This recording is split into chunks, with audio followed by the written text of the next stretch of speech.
భాగ్యనగరంలో భానుడు ప్రతాపం చూపిస్తున్నాడు. సమ్మర్ మొదలవక ముందే ఎండలు దంచుకొడుతున్నాయి. దీంతో విద్యుత్ వాడకం ఒక్కసారిగా పెరిగిపోయింది. విద్యుత్ డిమాండ్కు సరఫరాకు మధ్య తేడా ఉండటంతో అనధికార కోతలు విధిస్తున్నారు. సిటీ శివారు ప్రాంతాల్లో పవర్ కట్స్ అధికంగా ఉన్నాయి.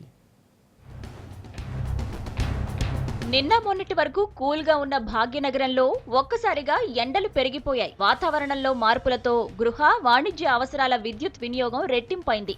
పగటిపూట ఉష్ణోగ్రతలు గరిష్టంగా 35 డిగ్రీలు నమోదవుతుండటంతో విద్యుత్పై తీవ్ర ప్రభావం పడుతోంది. విద్యుత్ డిమాండ్ ఇప్పటి వరకు 34 నుంచి 36 మిలియన్ యూనిట్లుంటే పెరుగుతున్న ఉష్ణోగ్రతలతో అది 42.5 మిలియన్ యూనిట్లకు చేరుకుంది. ఉన్నట్టుండి విద్యుత్ డిమాండ్ పెరగడంతో ఫీడర్లపై భారం పడి ట్రిప్ అవుతున్నాయి. దీంతో అనధికార కోతలు విధిస్తున్నారు విద్యుత్ అధికారులు. గ్రేటర్ పరిధిలో 39 లక్షల విద్యుత్ కనెక్షన్లు ఉన్నాయి. వీటిలో 32.5 లక్షల గృహ కనెక్షన్లు, 5.5 లక్షల వాణిజ్య కనెక్షన్లు ఉన్నాయి.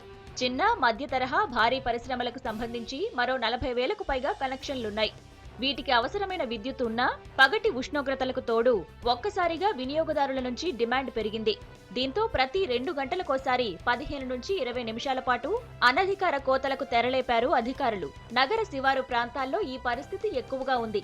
ఇప్పుడే ఇలా ఉంటే మే నెల వచ్చే వరకు పరిస్థితి ఎలా ఉంటుందని ఆందోళన వ్యక్తం చేస్తున్నారు ప్రజలు.